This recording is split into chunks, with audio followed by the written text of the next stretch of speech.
Anyone who knows BMW motorcycles knows the famous GS.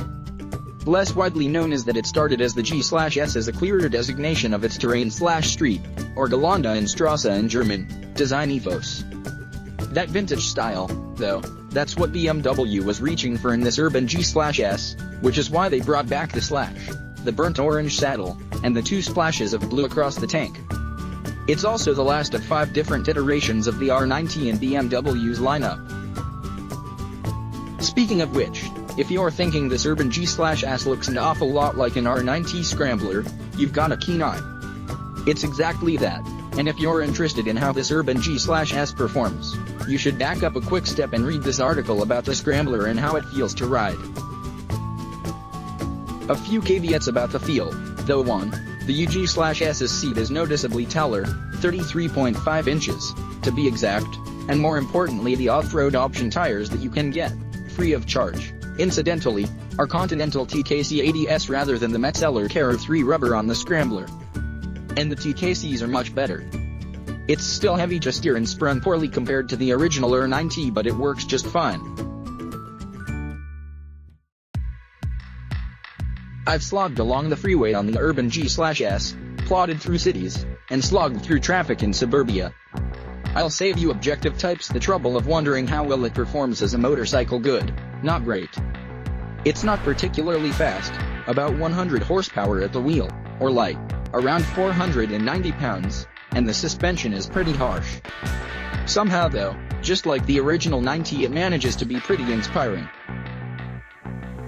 Part of it is that the brakes are sharp, the fueling is perfect, and it has an air of quality that makes it satisfying to use. BMW has tackled the emotional motorcycling experience in the same way it takes on any problem, in the most pragmatic and sensible way possible. The snarl from the exhaust leaving every stoplight and the smell of hot oil when you park it's all just too perfect to be by accident.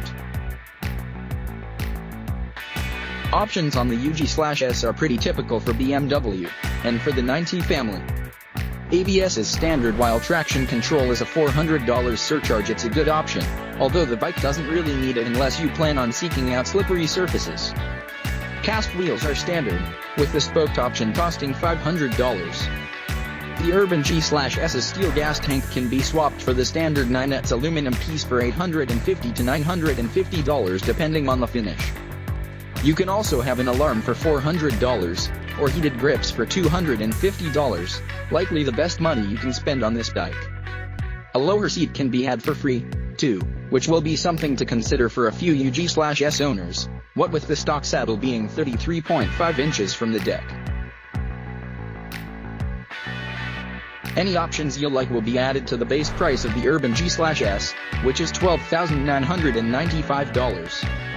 For reference, that's $1,000 more expensive than the bargain basement nineT Pure, $300 less than the nineT Racer, and the Craigslist usable $2,400 cheaper than the original R9T. The nineT Scrambler, with which the urban G/S shares the most parts, is $5 more expensive at $13,000. We'll call that even, Steven. For the sake of getting around, you could be just as well served with the Suzuki SV650, Triumph Bonneville, and basically any other naked bike from Japan. But even if there are a slew of other machines with comparable options and power-to-weight ratios, there is an incomparable quality and feel to this urban G/S. Call it a styling exercise if you want, or a fake GS, or any number of other slanderous names. The core of the bike is unique and engaging, and every time I ride one I completely understand the appeal and success of the R9T lineup.